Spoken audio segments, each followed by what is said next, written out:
ओम श्री गुरुचरण कमलेभ्यो नमः। ओम श्री गुरुचरण कमलेभ्यो नमः। ओम श्री गुरुचरण कमलेभ्यो नमः। हरि ओम नमो भगवते वासुदेवाय। हरि ओम नमो भगवते वासुदेवाय। हरि ओम नमो भगवते वासुदेवाय। बंधुओं, श्री विवेकानंद जी के जीवन का एक प्रसंग मुझे बहुत ही प्रेरणादायक लगता है। यह तब का प्रसंग है जब श्री विवेकानंद जी नरेंद्र थे, श्री विवेकानंद जी नहीं। नरेंद्र अपने गुरु श्री रामाकृष्ण जी से भेंट करने आए। उनके चेहरे पर चिंता देखकर श्री रामाकृष्ण जी ने पूछा कि नरेंद्र, तुम इतने चिंतित क्यों हो? तब नरेंद्र ने कहा कि गुरुवर, आज घर में भोजन के लिए अन्न नहीं है।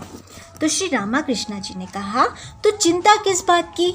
जाओ, मां अंदर विराजमान हैं, उनसे धन दौलत वैभव मांग लो। विवेकानंद जी मंदिर के अंदर गए। जैसे ही विवेकानंद जी मंदिर के अंदर गए, माँ बाहर आकर श्री रामाकृष्ण जी के पास सीढ़ियों में आकर विराजमान हो गई।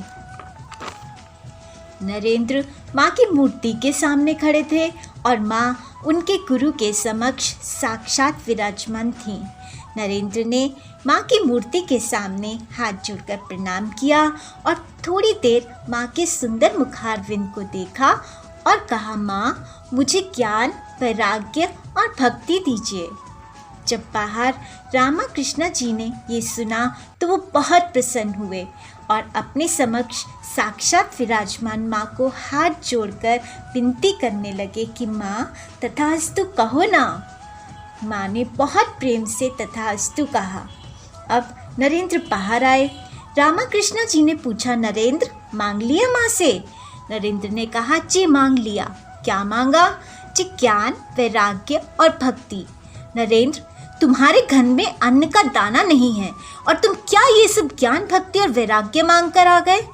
धन मांगो, वैभव मांगो, पद मांगो, प्रतिष्ठा मांगो। कैसे घर वालों का पोषण करोगे? जाओ, फिर जाकर मांगो। नरेंद्र फिर गए। फिर उन्होंने माँ से ज्ञान, वैराग्य और भक्ति ही मांगी। फिर श्री रामाकृष्ण जी ने प्रसन्न होकर माँ से कहा, माँ, तथास्तु कहो ना। माँ ने फिर वही कहा, तथास्तु। फिर जब नरेंद्र आए और उन्होंने बताया कि मैंने फिर ज्ञान, भक्ति और वैराग्य ही मांगा है, तो इस बार श्री रामाकृष्ण जी ने बहुत ही कड़क स्वर में उन्हें गुस्सा दिखाते हुए कहा कि तुम मेरी आज्ञा का पालन नहीं कर रहे। जाओ, जाकर माँ से धन, दौलत, वैभव, यश, प्रतिष्ठा, पद मांगो। नरेंद्र फिर अंदर गए और फिर माँ से ज्ञान, भक्ति और वैराग्य मांगकर ही बाहर आ गए। गुरु महाराज के चरणों में गिर पड़े और कहने लगे कि गुरु महाराज, मेरे मुंह से धन, दौलत, वैभव, प्रतिष्ठा, पद कुछ नहीं निकलता। मेरे मुंह से सिर्फ ज्ञान, भक्ति, वैराग्य ही निकलता है।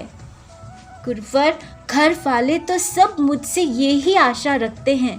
क्या आप भी मुझसे संबंध तोड़ दोगे अगर मेरे पास धन, दौलत, वैभव, पद, प्रतिष्ठा ना हुई तो? क्या आपका प्रेम धन, दौलत, वैभव, पद, प्रतिष्ठा से है या मुझसे होगा?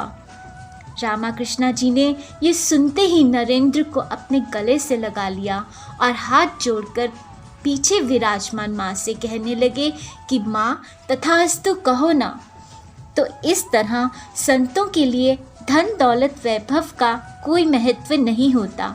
वह जानते हैं कि यदि उन्होंने अपने जीवन में ज्ञान, भक्ति और वैराग्य की दौलत कमा ली है तो बाकी सब दौलत तो उनके पास अपने आप आ ही जाएगी देर सवेर। वे जानते हैं कि उनकी सच्ची दौलत ज्ञान, भक्ति और वैराग्य है, जो केवल इस जन्म तक नहीं बल्कि हर जन्म में वहीं से बढ़नी शुरू होती है जहाँ से पिछले जन्म में रुक जाती है। और हमारे गुरु भी हमारी अमीरी या गरीबी से कोई वास्ता नहीं रखते। वो तो हमारी आध्यात्मिक उन्नति पर ही नज़र रखते हैं। आज के लिए इतना ही। जय बिहारी जी की। कृपया मनन रसामृत को सब्सक्राइब करना और शेयर करना ना भूलें। शुक्रिया।